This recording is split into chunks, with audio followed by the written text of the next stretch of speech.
Welcome back to English from A to Z. If you're trying to get that Native American accent, the advice you usually get can feel, well, incredibly vague.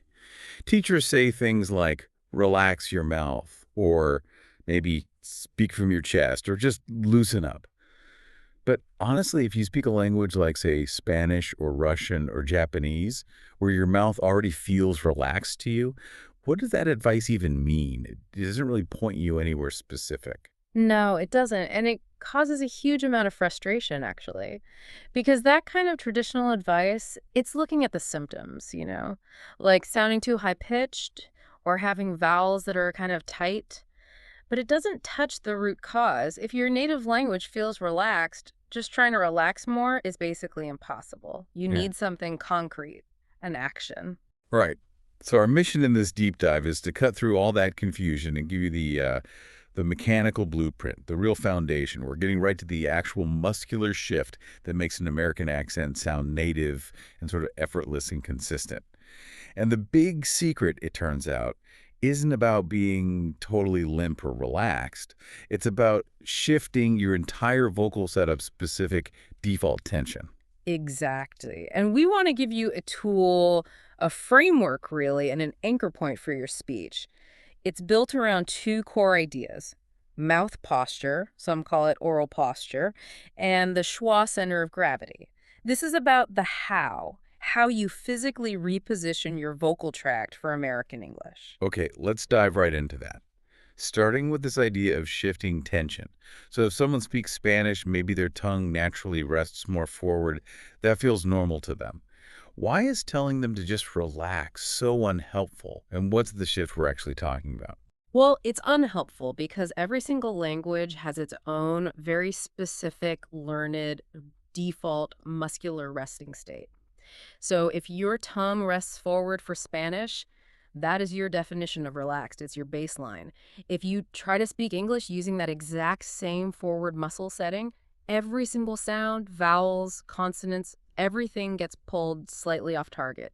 So the goal isn't to, go limp. It's to shift that entire basic muscle configuration into the specific American English default position.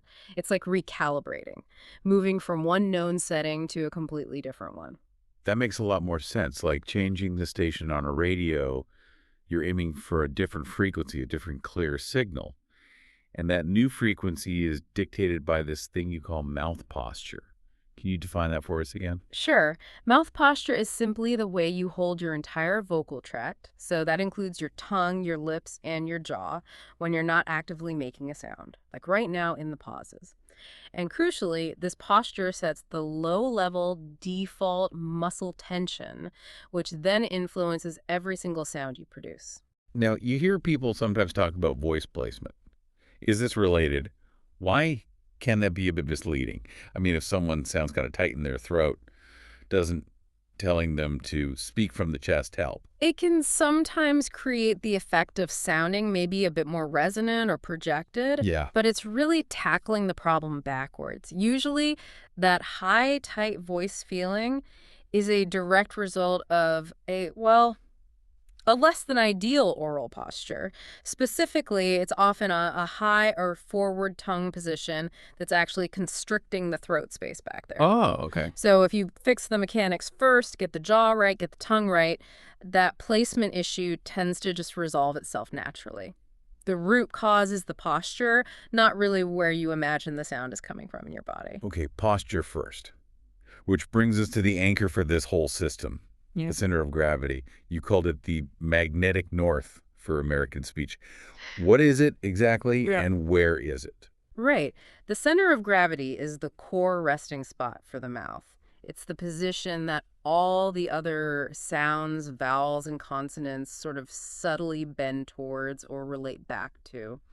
For American English, that center is mainly in the middle of the mouth, but, and this is key, with a noticeable downward bias. And that downward feeling comes directly from keeping the jaw more open by default. We'll definitely get into that more. And the specific sound that anchors this whole thing is the most common sound in English, the schwa. The simple sound.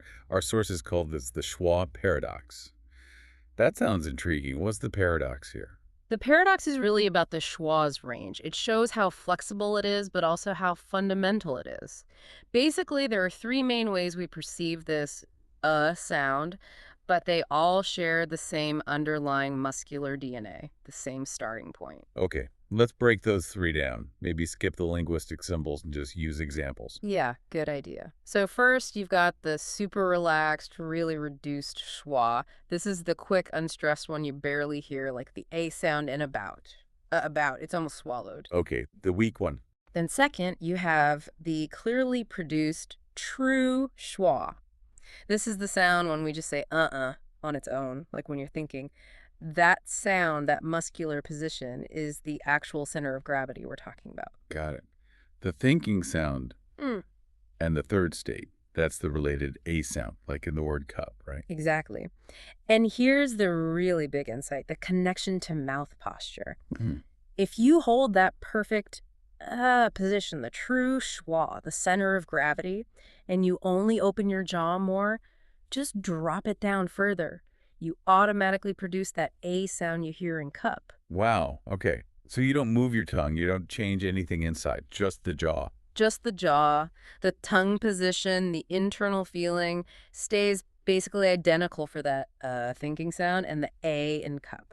They share the exact same muscular core. The jaw movement is what creates the audible difference. That's incredibly efficient. And it must explain why native speakers kind of feel those sounds are related, even though they're technically different vowels on a chart. Precisely. The posture itself is doing so much of the work. And this core posture, this shared foundation, that must also be why most American regional accents still sound fundamentally American, right? Like if you ignore some really distinct ones like maybe Old Boston or certain Southern dialects. It is. Most American accents deep down hold the vocal tract in essentially the same way, centered around that schwa foundation. The differences that make an accent, maybe how someone says the vowel in caught versus caught, for example, those are usually just subtle tweaks in how the tongue is held around that central point. But the underlying structure, that default tension, it stays the same. You haven't ripped out the foundation. You've just, painted the trim a different color. That's a great way to put it. Okay, so we understood the mechanics, the what. Now for the how. Before we jump into the four key areas for actually doing this, our sources really stressed a prerequisite step, Hmm. developing awareness. Oh, absolutely crucial. You simply cannot fix something if you can't feel it in the first place. You need to cultivate a really subtle internal awareness of what your mouth is actually doing. Mm. Someone, I think it was Ed Dawson, called it almost like a guided meditation for your mouth. You actually need to become more aware of these tiny movements than the average native speaker because they just do it unconsciously. Right. So before you try to move your tongue somewhere new, you need to really feel where it is right now. Oh, okay. Okay. Awareness first. Then where do we start with the actual physical shift? The sources are really clear. Start with the jaw. Why the jaw first? Before tackling the tongue, which you said is like 90% of the posture. Because American English demands a surprising amount of space inside the mouth, it's an open language. Yeah. Many, many other languages operate with a default jaw position that's just much more closed. And if you don't establish that necessary space right at the beginning, anything your tongue tries to do will just be cramped, probably too high, and it's inevitably going to sound wrong. You have to consciously open your jaw more than you're probably used to from your native language. And crucially, we're not trying to just relax the jaw until it's hanging loose, right? We're actively opening it and then holding that openness as the new default. Exactly. It's a new muscular engagement. And that general openness needs to be maintained through most of your speech. Even when you make sounds that seem closed, like a high E sound, or rounding for ooh, the jaw shouldn't really snap shut from that baseline openness. It stays relatively stable. That sounds like a pretty big change. So if someone listening tries this, and maybe after speaking for 20 minutes or so, they feel like their jaw muscles, maybe around the hinges or cheekbones, are a bit sore, is that actually a good sign? Often, yes. It's frequently a very positive sign. It means you're actively engaging muscles to hold that new, wider default position muscles your native language maybe never asked you to use that way. You're literally building new muscle memory for creating and holding space. Okay, good to know. Soreness can be progress. So once that jaw space is there, then we move to the tongue, the big one, 90% of the posture. What's the main physical hurdle when retraining the tongue for this? The biggest obstacle for many learners is the back of the tongue.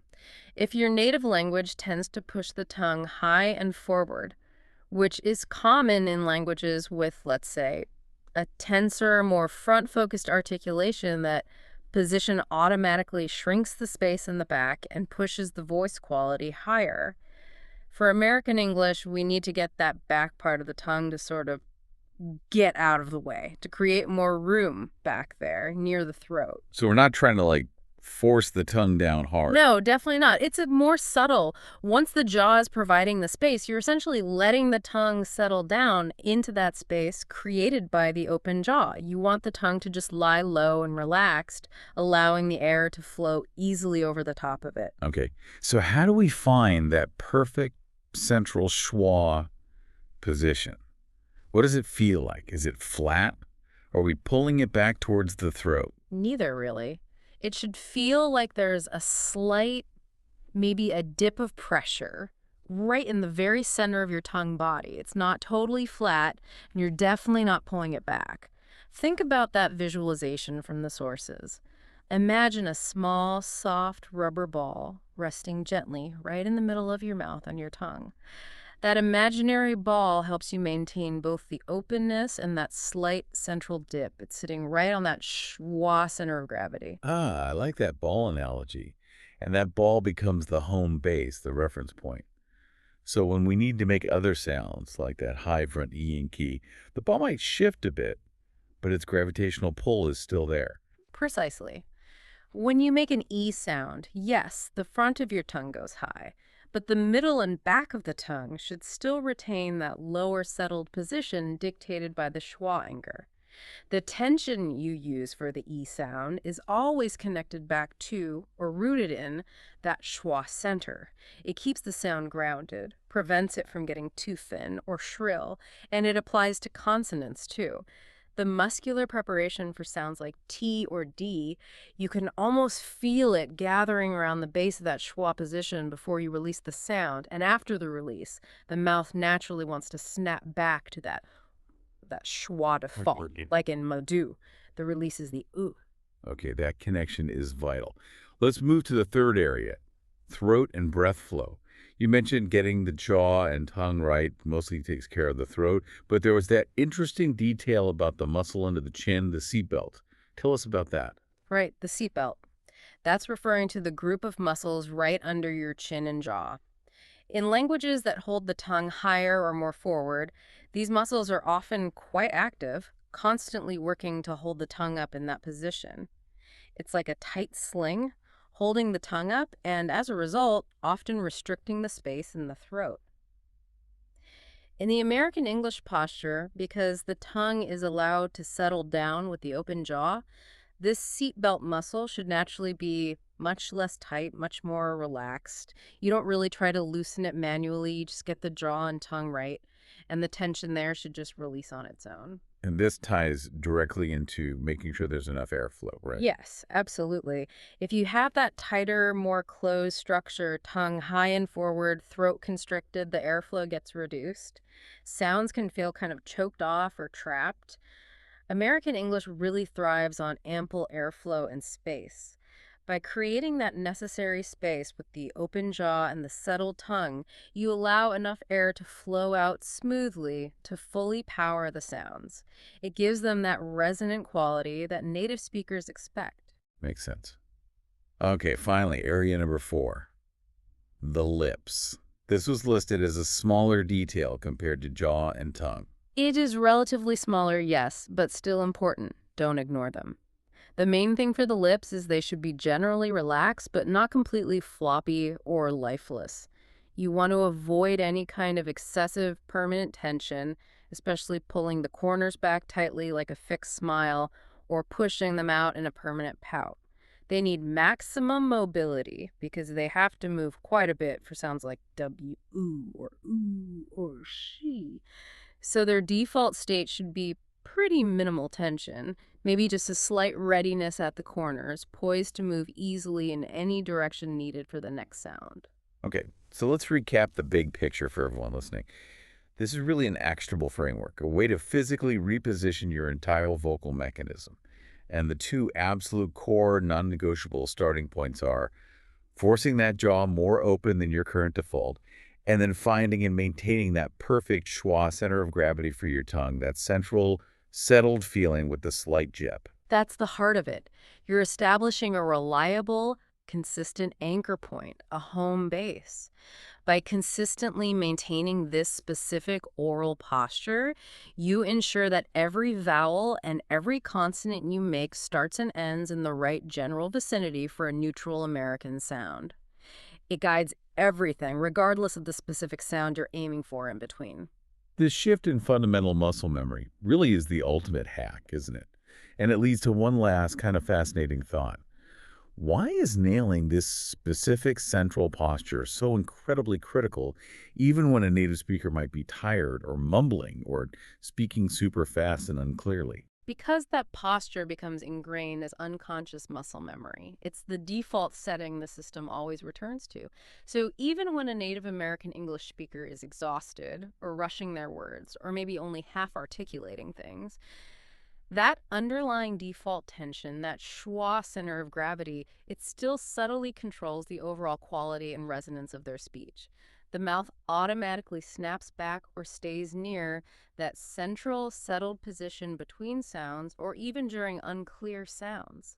It's the reason why, no matter how much they might mumble, they never completely lose that underlying American sound quality. The whole system is fundamentally anchored there, preventing their sounds from ever drifting all the way back into the completely different muscular territory of a truly foreign accent. That established, centralized muscle memory, it's basically the ultimate pronunciation safety net.